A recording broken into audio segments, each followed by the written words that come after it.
Consumers need to know that more and more of our vegetables are coming from Mexico.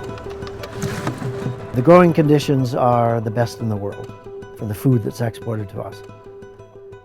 But the living conditions of the people who are picking it and growing it, planting it, and watering it are like the worst I've ever seen. The key part of the reporting for this series was penetrating this closed world of labor camps. It's generally, for many years, been off limits to most human rights groups and academic researchers, so there wasn't a lot known about what the conditions were. We traveled through probably 8 or 9 different Mexican states, visited countless farms and fields. We got access to at least 10 labor camps, and over the course of the year and a half, spoke to hundreds of peasants about their lives. There's a big contrast in what the agribusinesses want the American executives and politicians to see and what their camps are like. People are not getting a full picture of what the situation is.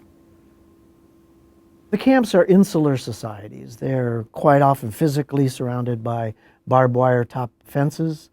They're a closed society where growers are not particularly interested in publicity.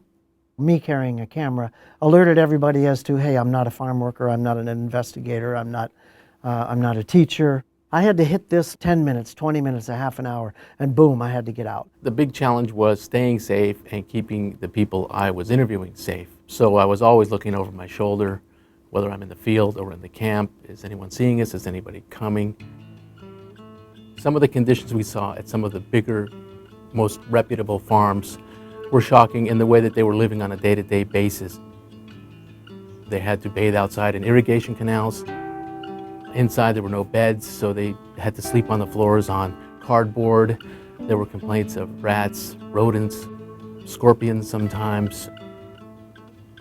For them, it's a life of being exposed to the elements and not having protection and just living moment to moment. It's not a day-to-day kind of thing. It's like, where am I going to get my next meal? That's what it amounts to some days. And this is occurring in some of the giant export farms that supply some of America's biggest retailers and restaurant chains. One mother explained it very succinctly. She said, when my kids work, we eat better.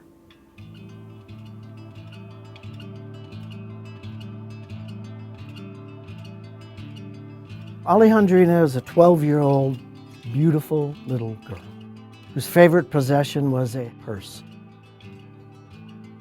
Sometimes she would put a little stick of lipstick and a couple of pesos folded up in there, and then she'd take off for work with her family. And on several occasions, I'd ride in the back of the pickup truck. So Alejandrina would say, okay, sit down on the floor of the truck next to me and just put your cap over your head and we'll go right in.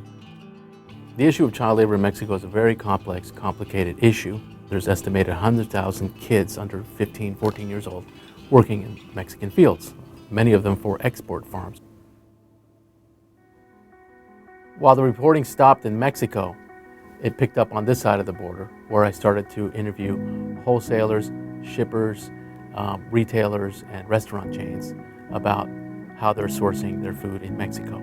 This is something that has been remained in the dark for 10, 15 years as they've increased imports from Mexico. Their practices down there really have largely escaped scrutiny. We now rely on high quality, very tasty produce from Mexico. It just didn't fly across the border or drop out of the clouds. Somebody made it.